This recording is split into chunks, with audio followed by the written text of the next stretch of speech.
නිදුක් නිරෝගී සුවපත් වසරක් වේවා ඔබ සියලු දෙනාට. COVID-19 බාල මහලු වැඩිහිටි හැමදෙනාම මේ වෙනුවට හොඳින් දන්නා හඳුන්වා දෙන බවට පත් වී අවසానයි. ඒ වගේම ඊටමත් දරුණු කුරිරු මාරාන්තික සස රෝගාබාධයක් බවත් අපි හැමෝම මේ වෙන විට රෝගය පිළිබඳව මනා අවබෝධයක් අපිට තිබෙනවා. ඒ වගේම දියුණුවයි සම්මත බලවත් රටවල් දමින් වර්තවන්නට බිම ඇද දමන්නට සමත් වර්තමානයක් පිළි කරපු රෝගී තත්ත්වයක්. කෙසේ නමුත් වර්තමාන ශ්‍රී ලංකාව ක්‍රමක්‍රමයෙන් එහි සැනසුම් සුසුම් හෙළමින් පවතිනවා කියනොත් මානිනෝයි. විශේෂයෙන්ම මෙම පහුගිය කාල වකවානුව දෙස බලද්දී රජය විසින් ඉල්ලීම් කරනු ලැබුවා නිවසේ සිට මේ රාජකාරී සඳහා එකතු වන ලෙස. ඒ ගුරුවරුන්ට හැකියාවක් ලැබුණේ නැහැ. ඒ ආකාරයට ඒ රාජකාරී සමග එකතු වීමට. ඒ අනුව මහින්ද විද්‍යාලයේ වත්මන් විදුහල්පති ගාමිණී ජයවර්ධන මහත්මයාගේ සංකල්පය අනුව මේ පාසල සතු දැනුම දරුවාගේ නිවස දක්වා ගෙන යාමේ සැලසුම එතුමා විසින් සැලසුම් කරනු ලැබුවා. එහි ප්‍රතිඵලයක් විදිහට මහින්ද විද්‍යාලයේ නුවණ විදුහල්පතිවරු, සහකාර විදුහල්පතිවරු, අංශ ප්‍රධානී, ශ්‍රේණි ප්‍රධානී, පරිගණක තාක්ෂණික අංශයේ ගුරු මණ්ඩලය, ඒ ශ්‍රේණි වල සිටින විශේෂ හැකියාවක් ඇති, නිපුණතාවයක් ඇති පරිගණක දක්ෂතා දක්වන ගුරුවරු, ඊළඟට වෙනත් කාර්ය මණ්ඩලයන් මේ සියලු දෙනා සම්බන්ධීකරණය කරමින් පාසල සතු දැනුම දරුවන්ගේ නිවස දක්වා ගෙන යාමේ තාක්ෂණික වැඩසටහන ආරම්භ කරනු ලැබුවා. ප්‍රතිඵලය වුණේ මහින්ද විද්‍යාලයේ ප්‍රාථමික අංශයේ සිට උසස් පෙළ දක්වා WhatsApp group, Viber group, web අඩවි නිර්මාණය වෙමින් මෙව දැනීම නිවස දක්වා ගමන් කිරීම. ඉතින් ඒ පළවෙනි අදියර එසේ ක්‍රියාත්මක වෙද්දී දෙවෙනි අදියර බවට පත් වුණේ පාසල තුල ඉගෙන ගන්නා දරුවන්ගේ දෙමාපියන් අඩු ආදායම් ලබන දරුවන් බොහෝමයක් සිටියා. විද්‍යාඥතුමාගේ ඊළඟ සැලසුම් බවට පත් වුණේ අන්නේ අඩු ආදායම් ලබන දරුවන්ට ආදිශ සංගමයේ සහ වෙනස් සුබපතංගගේ සහයෝගය ලබාගෙන ඔවුන්ට මුදල් ආධාර සහ බඩුමන් ලබා දීමේ ක්‍රමවේදය. එය සාර්ථක නිමා කර සිටින මේ මොහොතේදී තෙවැනි සංකල්පය බවට පත් වෙන්නේ විශේෂයෙන්ම මේ වන විට පාසල් සතු දැනුම, ගුරුවරයා සතු දැනුම පාඩම් විදියට, පැවරුම් විදියට, ප්‍රශ්න පත්‍ර විදියට දරුවාට නිවසට ගොස් සමානයි. දරුවා දැන් නිවස තුළ සිට මේවා අධ්‍යයනය කරමින් ඒවට පිළිතුරු සපයමින් කාලය ගත කරන මොහොත. ඒ වගේම දීර්ඝ නිවාඩු කාලයක් ගත කරද්දී මේ හැදී සිටින දෙමාපියන් සහ දරුවන්ට යම් ආකාරයේ මානසික පීඩනයන්, මානසික ආතතියක් ලක් වෙනවා. මෙන්න මේ අපේ දරුවන්ට විතරක් නෙමෙයි මේ වන විට මුළු මහත් රට තුළම දුවා දරුවන් මේ තත්ත්වයට පත් වී තිබෙනවා. අන්නේට කඩිනම් විසඳුමක් සෙවීමක් වශයෙන් එතුමාගේ සංකල්පයක් අනුව අද මේ විද්වත් සභාවක් කැඳවීමට තීරණය කළා. ඒ අනුව මේ විද්වත් සභාවේ සිදු කිරීම සඳහා මහින්ද විද්‍යාලයේ පාසල් සංවර්ධන සමිතියේ ගරු ලේකම් සනත් විජේරත්න මහත්මයාගේ සම්බන්ධීකරණය තමයි අද දවසේ මේ විද්වත් සභාව ඔබ හමුවට ගෙනෙන්නේ. අපි මේ රැඳී සිටින්නේ COVID-19 හමුවේ පසුව සිටින මහින්දේ ළමා සත්කාර වැඩසටහන සමග.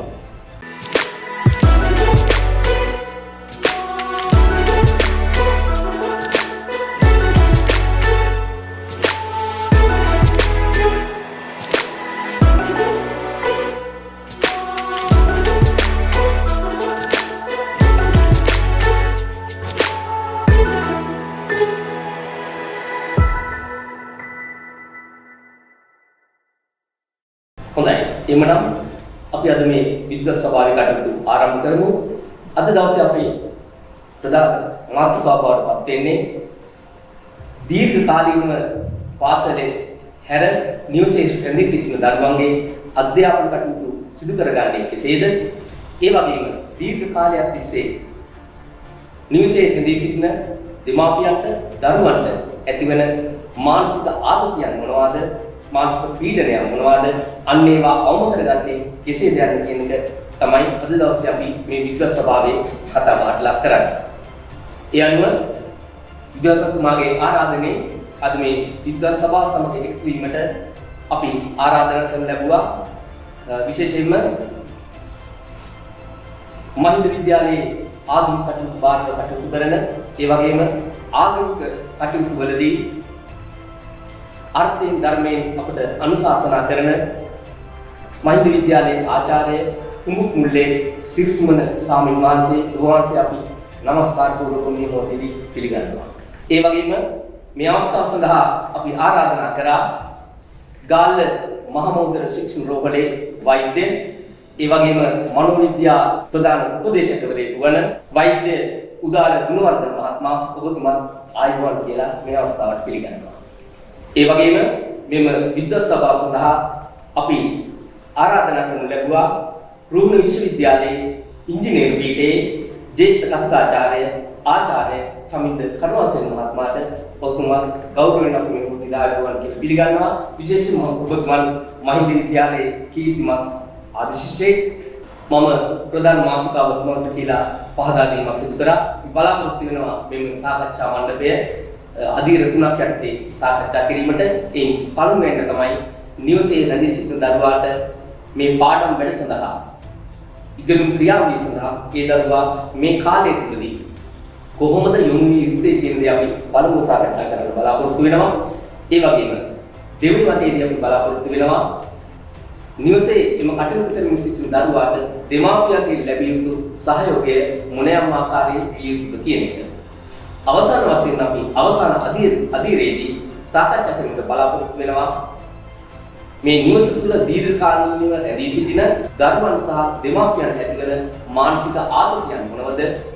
අන්නේ මානසික ආතතියන් අවම කර ගැනීමට සිදු කළ හැකි කුමක්ද යන කරුණු පිළිබඳව අපි සාකච්ඡා කිරීමට බලාපොරොත්තු වෙනවා. ඉතින් අපි මුලින්ම එනවා අපේ ගරුතර ස්වාමීන් වහන්සේ වෙත යොමු වෙන්න බලාපොරොත්තු වෙනවා. ස්වාමීන් වහන්සේ අපි දන්නවා මේ කාලේ වන විට ලෝකේ දැවැන්ත ලෙස කටයුතු කරපු මහා හඬනගමින් දවස් 365 පුරාම විශාල නාද දෙමින් අහසට තුම් පිට කරමින් මිනිසුන්ගේ අවශ්‍යතාවයන් සපුරන්න ඒ නිෂ්පාදනය බිහි කරන්න ක්‍රියා කරපු මහා දැවැන්ත කර්මාන්තශාලා මේ වන විට බසා දමා ගොස් ඒවට නිවාඩු ලබා දෙනවා. ඒවට නිරුපද්‍රිත කරලා.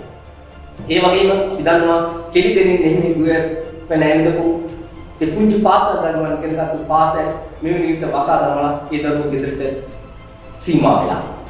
ඒ වගේම ලෝකෙ දිහා බලද්දී අපි දකිනවා ඇතැම් රටවල් වල ලක්ෂ ගණන් මිනිස්සු මිය දෙනවා. ලක්ෂ ගණන් රෝගීන් බිහි වෙනවා. තව ලක්ෂ ගණනක් රෝගීන් ඕනින් වල ඉන්නවා. ඒ වගේම තවත් විශාල පිරිසක් වීදි දිගේ මිය දෙනවා. ඒ වගේම තව සමහර රටවල් දිහා බලද්දී සමූහ මිනිමලවල් සැබෑ ලෙස මේක මිනිස් කියනවා සාමිනේට මහා ඛේදවාචකයක්. එතකොට අපි අහලා තියෙනවා ඒ වගේම අපි බෞද්ධ ඉතිහාසය තුළ මේ වගේ ව්‍යසනයන් මෙවැනි තත්ත්වයන් දිගින් දිගටම වරින් මේ මිහිමඩලි සිදු වුණු බව. මම හිතන්නේ මේ කරුණ නිසා අපි සමාජය තුළ ජීවත් වෙන මිනිසුන් යම් ආකාරයක තැති ගැනීමක් තියෙනවා. ඔබ වහන්සේගේ මම හිතන්නේ මේ මොහොතේදී අවශ්‍යයි මෙන්න මේ සම්බන්ධව බෞද්ධ අනුකූල ධර්ම අනුකූල හොඳ පිරිසමක් ලබා දෙන සගෞරවයෙන් ආරාධනා කරනවා. මනදාන පෙරවන් සරණයි. මේ සාකච්ඡාවේ වෙන සුබදින ඒ වගේම අපේ සම්බන්ධ වෙන ඒ සම්මාන ඒ වගේම අපිව ශ්‍රවණය කරන දරුවන් වැඩි කියන්නේ මාපේ මිතුරු ගැඹුරාම මේ කාලේ විශේෂයෙන්ම අපි පෙරවන් ආශිර්වාදයෙන් කායික මානසික නිරෝගී සුවය සැලසේවා කියලා ප්‍රාර්ථනා කරනවා. ඒ වගේම මම විශේෂයෙන්ම ස්තුතිවන්ත වෙන්න ඕන මේ වගේ යුගයක අපේ දරුවන්ට විශේෂයෙන්ම මහින්ද විද්‍යාලයේ ඒ ප්‍රජාවට මහින්ද විද්‍යාලයේ මගින් සිදු කරන මේ වටිනා කාර්ය දුෂ්කරතා මෙන්නුණා ඊටම මුලින් මේ සිදු කරන කාර්ය පිළිබඳව අපි ස්තුතිය පළ කරනවා. ඉතින් ඔබතුමාගේ ප්‍රශ්නය ලෙස අපි ධර්මානුකූලව බලනකොට මම මුලින්ම කියන්න කැමති මෙසනයන් කියන එක ලෝක යුද්ධ වගේම සුනාමි කියන වාචික වගේ මේ වෙලාවේ මුළු ලෝකයක් නතර වෙච්ච මොහොතක් ලෝකයේම මුපාන තම දුෂ්කර අවස්ථාවක්. ඒ වගේ අවස්ථාවකදී අපිට කරන්න පුළුවන් එකක් තමයි මේකට මුහුණ දීලා ඒ පීඩා වෙන දෙක. ඒ වගේම එහෙම නැත්නම් එය වඩා හොඳ දිශාවකට පරවාගෙන ජය ලබාගෙන කටයුතු කරන එක. මම හිතන්නේ දෙවෙනි ක්‍රමය තමයි අපි බුද්ධිමත් මනුෂ්‍යයන් වශයෙන් මේ වෙලාවේ කළ යුතු පවතින්නේ. ඉතින් මම භික්ෂුන් වහන්සේ නමක් විදියට ධර්මානුකූලව මේ පිළිබඳව විග්‍රහයක් කරනවා නම් බුදුරජාණන් වහන්සේගේ දේශනාවට අනුව මේ ලෝකයේ ස්වභාවය තමයි කැඩෙන මිදෙන බව, විනාශ වෙන බව, අනිත්‍ය කියලා අපි හඳුන්වන්නේ. උන්වහන්සේගේ දේශනාවේ මූලික දේ තමයි ලෝකයේ ලක්ෂණය තමයි අනිත්‍යය. ඒ කියන්නේ වෙනස් වෙනවා, කැඩෙනවා, බිඳෙනවා, විනාශ වෙලා යනවා කියන එක. ඉතින් ඒ ධර්මතාවයේදී ඒ අනිත්‍ය වූ වෙනස් වෙන කැඩෙන බිඳෙන ලෝකය හමුවේ ලෝකයේ ස්වභාවය ඒකනම් මේ වෙලාවේ අපි කරන්නට ඕන අපේ සිතිවිලි නැත්තම් අපි ඒ වෙනුවෙන් කිසියම් හැඩගැසීමක් ඇති කරගන්න. ලෝකයේ ස්වභාවය තේරුම් අරගෙන ඒකට මුහුණ දෙන්න තමයි ධර්මයේ තුලින් අපිට උගන්වන්නේ. එතකොට එහෙම ධර්මානුකූලව අපි ඒ දිහා බලනකොට මේ විසනය දිහා අපි බලන්න ඕන ඒ ආකාරයෙන්. අපිට මේකදී මතක් වෙනවා බුදුරජාණන් වහන්සේගේ ශ්‍රාවක පිරිසක් බණ භාවනා කිරීමට වනගත වැඩම කරපු අවස්ථාවේ අද මේ COVID-19 නැත්නම් කොරෝනා මේ වෛරසය වගේම නොපෙනෙන බලවේගයකට තමයි උන්වහන්සේලාට මුහුණ පාන්න සිදු වුණේ. උන්වහන්සේලාගේ බණ භාවනා කරන්න බැරි වෙලා අපහසු වෙලා නැවත භාගතුන් වහන්සේ කරා පැමිණෙනවා. ඒ වෙලාවේ උන්වහන්සේ මේ විසුණු වහන්සේලාට සඳහන් කරන්නේ ඔබ ඒ වනගැපටම යන්න කියලා. ඒ ස්ථානයේදී ඒ පරාජයට පත් කරන්න අවශ්‍ය කරන ශක්තිය උන්වහන්සේ ලබා දුන්නා. සිතිවිලි, මනස ඒ වෙනුවෙන් හැඩගස්සලා ඒකට මුහුණ දෙන්න අවශ්‍ය ශක්තිය උන්වහන්සේලා ඒ තුන් මාසයේදී ඉතාම සාර්ථක වේගකට මුහුණ පාලා ඒ ජයගෙන තමන්ගේ මහානකමේ අරමුණු ඉෂ්ට කරගත්තා. ඒ වගේම අපිට පේනවා බුද්ධ කාලයේ පවා මේ වගේ व्यसनकारी තත්ත්වයන් ඇති වෙච්ච අවස්ථාවල් රජගහනුවර අහිවාතක කියලා රෝගයක් ඇතිවුණා. ඒ රෝගේ හැටියට අපි අහලා තියෙනවා ඉස්සෙල්ලම කුංචි සතුන් මරණයටපත් වෙලා ඊළඟට මධ්‍යම ප්‍රමාණය අය අවසානයේදී මිනිස්යන් හරක් ඒ වගේ ලොකු සතුන් මැරෙන ලොකු වයක් බැරි තියෙනවා. ඉතින් මේ කාරණාවේදී කෙමක් හැටියට පාවිච්චි කරලා තියෙනවා ඒ විතර පිටිස් දුරු කරගෙන යන එක. ඉතින් මේකෙන් අපිට හිතන්න පුළුවන් සමහර ශක්ති සම්පන්න අය මේ වේලලා ගියා. එහෙම නැත්නම් යම් ක්‍රමයකින් ඒගොල්ලෝ තමන්ගේ ජීවිතය ආරක්ෂා කරගත්තා කියලා. කොහොමුණත් මේ වගේ තත්වයන් බුද්ධ කාලේ අපිට අහන්න ලැබෙන කරුණු අතර රතන සූත්‍ර දේශනා කර පසුබිම්දී විශාල මහනුවර ඇති වෙච්ච තුන්විය අවස්ථාවේදී බුදුරන් වහන්සේ විශාල මහනුවරට වැඩම කරලා රතන සූත්‍රය දේශනා කරන්නේ කාලයක් තිස්සේ මිනිසුන්ට ආහාර පාන නැතිකම නියඟය නිසා ඇතිවෙච්ච තත්ත්වය, ඒ වගේම ලෙඩ රෝග, ඒ වගේම ලෙඩ රෝග නිසා විශාල පිරිසක් මරණයටපත් වීම නිසා ඇතිවෙච්ච අමනුෂ්‍ය දුක් කියන මේ තුන්ගේ දුක් කරන් තමයි උන්වහන්සේ රතන සූත්‍ර දේශනාව දේශනා කරේ. ඉතින් ඒ විශාල මහනගරය සූපත් වූ බව තමයි සඳහන් වෙන්නේ. ඒ වගේම අපේ ලංකාවේ ඉතිහාසය ගත්තත් ලංකා ඉතිහාසය මුල් යුගවල වලගම් බරාජ්‍ය කාලේ ප්‍රමිතියාසය වගේ තත්ත්වයක් ඇති වෙලා තිබෙනවා. ඒ වගේම විවිධාකාර රෝගී තත්ත්වයන් විශ්නයන් තිලා තිබෙනවා. ඉතින් මේ වගේ අවස්ථාවලදී මම කලින් කිව්ව විදිහට බුදු දේශනාවට අනුව බුදුරන් වහන්සේ අපිට පෙන්නලා තිබෙනවා මේ අවස්ථාවට මුහුණ දෙන්නේ කොහොමද කියලා. උන්වහන්සේ එක වස් කාලයක් මේරංජාමේ වැඩ වාසය කරනකොට ඒ වස් කාලයේදී උන්වහන්සේලාට දානය ලැබුණේ මාස 3-4 පුරාම මහා මොග්ගලන් තෙරුන් වහන්සේ උන්වහන්සේගෙන් ඉල්ලීමක් කරා එදින් මම වැඩම කරලා මේ හාමුදුරන්ට දානය දිනා දෙන්න කියලා. නමුත් බුදුරන් වහන්සේ ප්‍රතික්ෂේප කරලා උන්වහන්සේ යව කියන දානය වලින් හදපු ඒ අශ්වලඳුන් ලබා දුන්නු ඒ කටුක ආහාරයක් වළඳලා ඒ කාලේ ගත කරා. එයින් අපිට ඉතා වටිනා දෙයක් උන්වහන්සේ අපිට ඉගැන්වුවා. මේ වගේ දුෂ්කරතා අපහසුතා ලෝකේ මිනිස්සුන්ට ඇති වෙනවා. ඒ වගේ අපි උපේක්ෂාවෙන් ඉවසීමෙන් ඒකට මුහුණ පාන්න ඕන කියන එක. ඉතින් මේ කොහොම වුණත් අපි දැන් මේ व्यसनයකට යම්කිසි තත්ත්වයකට මුහුණ පාපු වෙලාවේ විශේෂයෙන්ම අපේ පාසල් දරුවන්ගේ අධ්‍යාපන කටයුතු නැත්නම් පුරුදු වෙච්ච ක්‍රමයේ විද වැඩලා තියෙනවා. ඒතකොට බොහෝ අය විදේශ වල අපේ දරුවන් ඉන්නේ. ඒතර මේ වගේ වෙලාවකදී අපි ඔබට ධර්මානුකූලව යමක් සඳහන් කරනවා නම් අපේ බෞද්ධ ඉතිහාසයේ ගුරු සිසු සබඳතාවයේදී ආචාර්යයන් වගේම අන්තේවාසික කියලා කියන්නේ ගුරුතුමා ළඟ ඉන්න ශිෂ්‍යයා. ඒතර ඒ ශිෂ්‍යයා ගුරුතුමාගෙන් න්‍යායාත්මක දැනුමක් ලබාගෙන එක්තරා කාලයක් ඉන්පසුව ජීවිතේ වැඩි කාලයක් ප්‍රායෝගිකව පුහුණු කරා. ඒ නිසා මම හිතන්නේ අපේ ශ්‍රීපති මහත්මයා ආපු විදිහටම මේ කාරණාවේදී දරුවන් හැටියට ඔබ මේකට මුහුණ පාන්න ඕන. ඔබ ඉගෙනගත්ත විෂයබද්ධ දැනුම වෙන්න පුළුවන්. ඒ දැනුම ප්‍රායෝගිකව භාවිතා කරන්න මේ කාලය පාවිච්චි කරන්න පුළුවන්. විශේෂයෙන්ම මේ යුගයේ ඔබට පුළුවන් බුදුදහමට අනුව ධර්මයේ විෂයට අනුව නම් ඔබ ඉගෙනගත්තු භාවනාවක් පුරුදු කරන්න.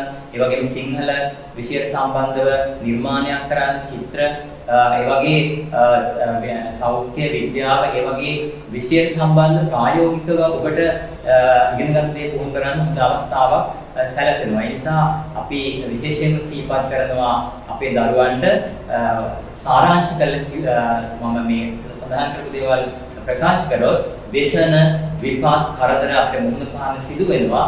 ඒවයිදී අපි අපේ මනස පරිවර්තනය කරලා ඒකට සාර්ථක මුහුණ දෙන්න අවශ්‍ය කරන ආධ්‍යාත්මික ශක්තියක් ඇති කර ගැනීම තමයි වැදගත් වෙන්නේ. නමස්කාර පුරුදු සිටිය සම්මානසේ විශේෂයෙන්ම වාසින්දී කියුනේ අනිත්‍ය බව. ඒ වගේම ශක්තිමත් ප්‍රශ්නවලදී බලාන ගොස් ශක්තිමත්වයට මුහුණ දීම ඉතාමත් වැදගත් බව. ඒ වගේම අපි අහලා තිබෙනවා අපේ පරිසර පද්ධති ගැන කතා කරද්දී විශේෂයෙන්ම ඔය අවස්ථාවලදී උචිත යාපමණක් ඉතුරු වෙලා අනුචිතය ඉවත් වෙනවා. අපි ඔකට කියන උචිත උන්නතිය කියලා. වාසිකේ උදාහරණයක් තුනක් මම කියන්නේ මේ දෙයක් තිබුණා. ඒ නිසා අපිට මේ මොහොතේදී අපි ශක්තිමත් මේ හමුවේ මුහුණ දෙවි යුතු කියන එක තමයි වාසිකේ ප්‍රකාශයටපත් උනේ. මේ විදිහට වෛද්‍යතුමනි අපේ විවිධ තාක්ෂණික මෙවලම් භාවිතා කරන දරුවන්ගේ නිවස් තුළට විවිධ පාඩම්, විවිධ ප්‍රශ්න පත්‍ර, විවිධ ඇගයීම් යවා අවසానයි. එතකොට මේ දරුවා දීර්ඝ කාලිකව නිවාඩුව ගත කරන දරුවාට දැන් මේ දේවල් හොඳින් ලැබී තිබෙනවා. ඒ වගේම එතකොට වෙනදා ගුරුවරයා අභිමුඛ සිට ඉගෙනගත්තු දරුවට අද ගුරුවරයා එකම අයින් සිට නොපෙනෙන ඉසව්වක සිටින දරුවට මේ පාඩම් යවලා තියෙනවා. ඉතින් අපි මේ හඳුනන සාමාන්‍ය මේ දුරස් අධ්‍යාපන ක්‍රමයක් කියනවා. මොකද 1948 පමණ පිළිවෙච්ච ක්‍රමයක් මේ දුරස් අධ්‍යාපනයේ කියන එක. ඒත් ඒ තුල දැන් ළමු සූදානම්ව සිටිනවා මේ අවශ්‍යතාවයන් සපුරා ගන්න. ඒත් මේ තුල පාසලේ ප්‍රාථමික අංශයේ දරුවෝ මෙන්ම 6-9 දරුවෝ ඒ වගේම 10-11 උසස් පෙළ දරුවෝ මේ කාලයේදී විශ්වද මේ කටයුතු නිරත වෙනවා. ඔබතුමාගේ බලාපොරොත්තු වෙන්නේ විශේෂයෙන් ප්‍රාථමික අංශයේ දරුවන් සහ 6-9 දරුවන් 6 ශ්‍රේණිය 9 ශ්‍රේණිය දරුවන් කොහොමද නිවසේ සිට මේ අධ්‍යාපන කටයුතු මේ කාලයේදී නිරත වෙන්න ඕන කියන්නේ. තකම අපේ රට මේ අවස්ථාවේ පත්කල තත්ත්වය සඳහා අපේ විශේෂයෙන්ම දරුවන් ඉලක්ක කරගෙන මේ කරන කාර්යය මුලින්ම අගය කරනවා. ඉතාම වැදගත් කාර්යයක්. මොකද රටක හෝ ඒවා නැත්නම් ප්‍රදේශයක හෝ ඒවා ලෝකේ හෝ ඒවා අපේ වටිනාම සම්පත් තමයි දරුවෝ. ඉතින් කියවනක් තියෙනවා දරුවන්ට තමයි පොන්නම දෙය කියලා. දෙමව්පියන් වශයෙන්, ගුරුවරුන් වශයෙන්, වැඩිහිටියන් වශයෙන් අපි සියලු දෙනා මහන්සි වෙමි දරුවන්ට හොඳම දේ ලබා දෙන්න. අපි බලමු කොහොමද මේ කාලය තුල අපේ දරුවන්ට හොඳම දේ ලබා දෙන්නේ කියලා. සමහර වෙලාවට පසුගිය කාලය තුල ඔබට ලැබිලා තියෙන වැඩ ප්‍රමාණය අවසන් කරගන්න බැරි වෙන්න පුළුවන්. නමුත් මේ මොහොතේ පටන් ගමු. දැන් තමයි හොඳම මොහොත. අපි දැන් පටන්ගෙන ආරම්භ කරලා මෙතනින් ඉස්සරහට අපි මේ කාරණා කරගෙන යමු. මොකද මේ දුරස්ථ අධ්‍යාපනය කියන එක තුල දරුවට අවස්ථාවක් ලැබෙනවා තමන්ම කියවලා තමන්ම අවබෝධ කරගන්න අවස්ථාවක් ලැබෙනවා. ඒකෙත් හොඳක් තියෙනවා. විශේෂයෙන්ම නව තාක්ෂණය ගැන ඔබතුමා වගේ විමසුවා. මේ නව තාක්ෂණයේ මේ වල විතර අපි දන්නවා WhatsApp, ඒ වගේම Viber, ඒ වගේම web අඩවි, ඒ වගේම YouTube නාලිකා හරහා ඔබට විශේෂයෙන්ම මහින්ද විද්‍යාලය හරහා මේ පාඩම් මාලාවක් දැන් ලැබිලා තියෙනවා. අපි මුලින්ම කරන්න ඕන පසුගිය පාඩම් සියල්ලම Tamanට ලැබුණද කියලා විමසා බලන්න වෙනවා. මේක කරන්න මම යෝජනා කරනවා පන්ති මට්ටමින් දෙමාපියන් සමග සාකච්ඡා කරලා පත්තිපාන ගුරුතුමා හෝ ගුරුතුමිය සමග සාකච්ඡා කරාම Tamante පාඩම් සියල්ලම ලැබිලා තියෙනවද කියලා බලන්න පුළුවන්. එහෙම ලැබිලා නැත්නම් මම හිතන්නේ දෙමව්පියන් සමග සාකච්ඡා කරාම ඒ වගේ පන්ති පාලකුතුමා වෘතුන් සමග සාකච්ඡා කරාම ඒ දේවල් ලැබෙන්න අපිට කටයුතු සිදු කරන්න පුළුවන්.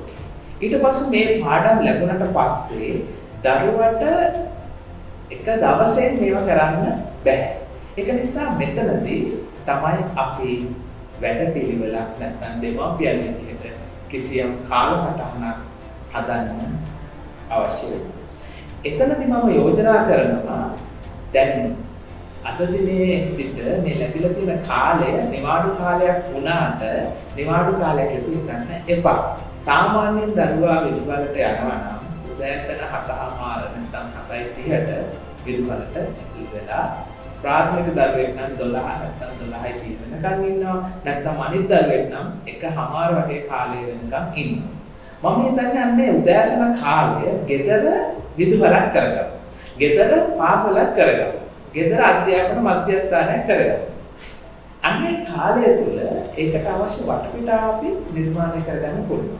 එතකොට අර පැය 5ක කාලයක් වම කියන්නේ එකවර ආරම්භ කරනවා. උදෑසන පැය 3ක් වගේ කාලයක් උදෑසන විදුහලට දරුවා යනවා කියලා අපි හිතාගෙන සඳුදා සිට සිකුරාදා දක්වා සතියන්තය අපි දරුවන්ට නිදහස ලබා දෙමු. ඒ විදිහට අපි ආරම්භ කරනවා. මේකට හේතුව තමයි අපේ මාංශ පේශි කාලයක් තිස්සේ කිසියම් ක්‍රමයකට හුරු වෙලා තියෙන්නේ. මේ පුරුව නැති වුණා නැවත යථාර්ථයට පත් කරන්න අපිට කාලයක් ගත වෙනවා. ඒක නිසා අපි දරුවට එක තැනක ඉන්න පුරුදු කරමු මේ වෙලාවේ. කෙමෙන් දරුවා ඉගෙන ගන්න මේ වෙලාවේ වැඩ කරන්නේ. නැත්තම් කාලයක් අපි මේක අතපසුම දරුවගේ මානසික ක්‍රියාකාරීත්වයට බලපානවා. ඒ වගේම ඊට පස්සේ හෝමෝන ක්‍රියාකාරීත්වයට බලපාන නිසා මේක පුරුද්දක් වඩපත්. ඒ වගේම තාක්ෂණික උපකරණ ගැන ඔබතුමා කතා කරා.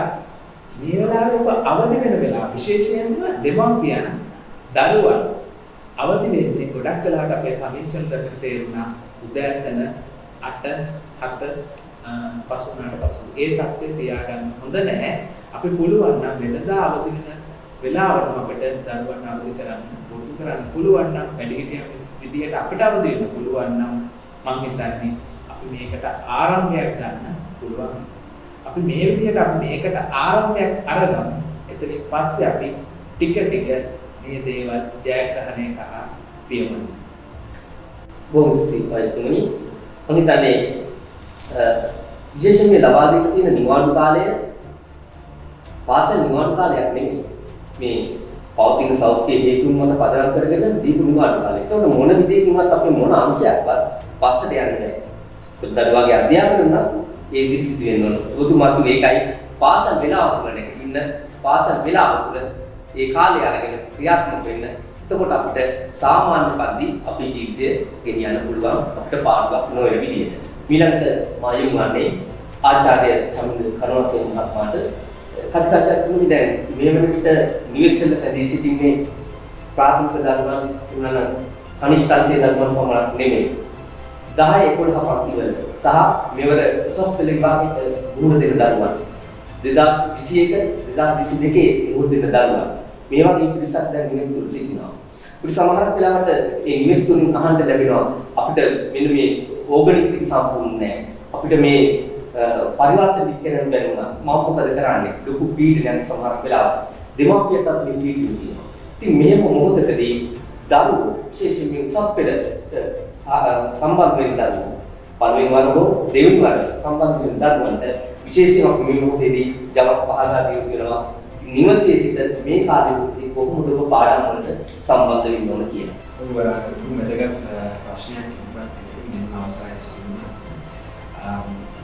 අපි එතන වෛද්‍යතුමා පටන් ගත්ත කාර්යයෙන් මම ඉදිරියට යන්න මම යොමු කරපු වයස් වර්ගය ගත්තොත් සාමාන්‍ය විද්‍යා සහ උසස් පෙළ ඇත්තටම මේ ශිෂ්‍ය කණ්ඩායම දෙක මම දෙන්න පුළුවන් කෙටි පණිවිඩයක් තමයි. ඇත්තටම අපි සාම්ප්‍රදායික ජීවනක් තියෙන කරන්නන්නේ සිත නම් පසුබිඳා.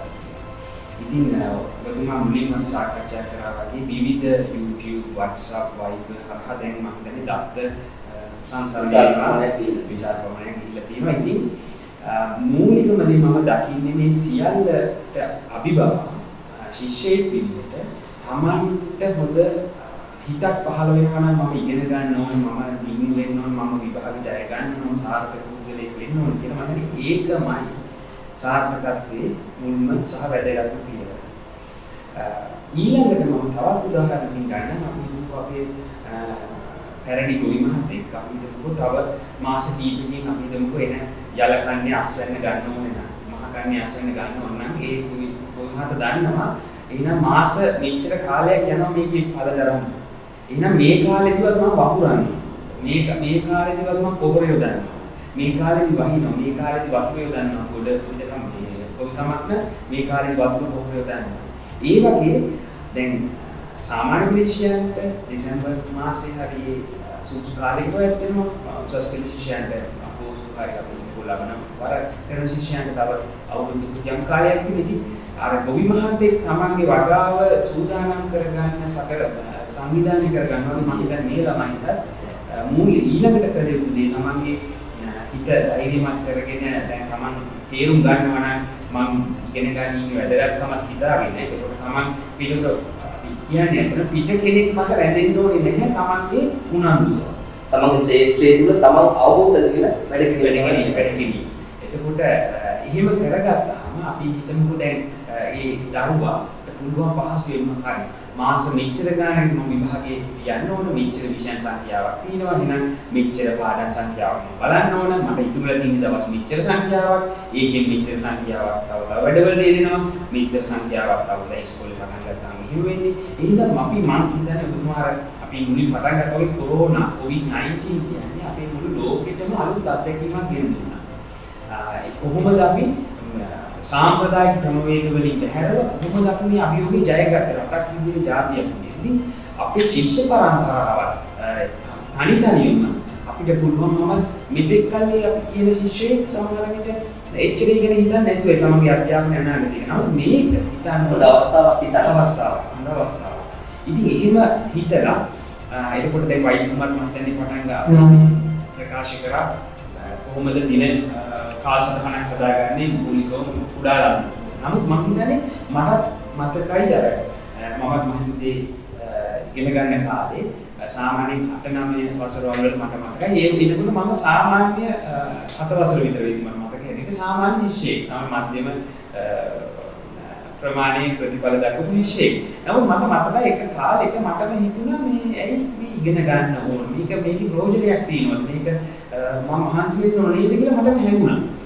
ඇත්තටම මේ හැඟීමම මුල් වුණා මම දන්න මට හිතාගන්න බැරි අධ්‍යයන ක්‍රම ඒවට කැපවීම මගේ කිටි සටහනේදී විවිධ ක්‍රම මතුවෙන්න ගත්තා. මට ඇත්තටම මට හොඳට මතකයි 8 9 10 11 වසර වෙනකොට පාන්තියේ මුල් පළවෙනි ත්‍යාග ලබා ගැනීමට මම යොමු වුණා.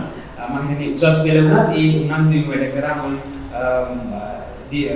මට දිවෙන්නේ මුල්ම 100 දිනකට වගේ මම තේරුණා. කිසිම මම කියන්න ඕනේ පණිවිඩය සිත ඇත්නම් පද මුදා දෙතනින් පටන් ගන්න තමන්ගේ විභාගයට විශේෂයෙන්ම මේ ළමයිට මම කියන්නේ විභාග අරමුණු කරගෙන ඉන්න ශිෂ්‍ය කණ්ඩායම් දෙකක් ඉඳලා කාලේ හොඳ සංවිධානය කරගන්න මාස සංඛ්‍යාව දින සංඛ්‍යාව කොහොමද යෙදෙන්නේ කියලා. ඊට පස්සේ මම තව දෙයක් දකිනවා ඇත්තටම කුඩා ළමුන්ට වඩා මේ වැඩිම ශිෂ්‍යයන් අතර හොඳ යාළු මිත්‍රකම් තියෙනවා. මම හිතන්නේ අපි දැකලා තියෙනවා අපි විශ්වවිද්‍යාල අධ්‍යක්ෂ තුල විශ්වවිද්‍යාලයේ සාර්ථක ශිෂ්‍යයන් බොහෝමයක් කණ්ඩායම් ලෙස මේ වැඩ කිරීමක් තියෙනවා. ඒක දැන්ම බොහොම අර කරගෙන. මම මේ කාලේ බොහොම හොඳයි අපිට විවිධ තාක්ෂණ මාර්ග තියෙනවා. දැන් කතා කරා වගේ සමාජ මාධ්‍ය ඒ හරහා අපි හොඳ දෙයකට යොදා ගමු. අර මැරතන් තරගයක් දිනන්නේ ඇත්තටම පොකුරක් විදියට ගිහිල්ලා අන්තිමට එක දෙන්නේ ඉදිරියට යනවා. ඒ කාටවත් හැලෙන්න දෙන්නේ නැහැ. මේ පොකුරේ බයිසිකල් දාන තරගයක් වුණත් මේ කණ්ඩායම කෙනෙක්ට නිකන් මහන්සියට නවතිනකොට අනිත් අයගේ ලහිතිය යනවා කොහමද? ඉතින් මම හිතන්නේ දෙවෙනි මම කියන තව කරුණක් වගේ කණ්ඩායමක් විදිහට වෙලා තමන්ගේ දැනුම උමාර කරගෙන උනන්දු කරගෙන කියන එක එහෙම යෑමට හැකියාව කියනවා. ඊළඟට දැන් තව කාරණයක් විදිහට අපි ගත්තොත් මම හිතන්නේ ගොඩක් අධ්‍යයන කටයුතු කරලා විශේෂයෙන්ම දැන් කුඩා ළමුන් වගේ නෙමෙයි අපේ උසස් පෙළ සාමාන්‍ය පෙන්ෂන් මම හිතන්නේ කාලේ වැඩි ප්‍රමාණයක් මම හිතන්නේ උදේවරු හවස්වරු කියලා ලොකු වෙනසක් කරන්න සමහරවිට බැරි වෙයි. නමුත් වෛද්‍යතුමාගේ උපදේශ පරිදි උදේවරු ටිකක් සුසු දේවල් යොදාගෙන හවස්වරුට මම හිතන්නේ ගොඩක් ක්‍රීඩා කටයුතු කිරීමට වැඩි කාලයක් ඉතුරු එවන් කාලය ඉතුරු කරගන්න ඕනේ. කෙසේ වෙතත් මොකක් හරි විවේක කාලයක් ලැබෙනකොට මම හිතන්නේ බොහොම හොඳයි නව නිපැය ක්‍රම, තාක්ෂණික ක්‍රම. අපි දැන් කෙනෙක් මොකද අපි ලොවෙන් එකෙක් ඉද්දේකට වෙයි සමත නේද?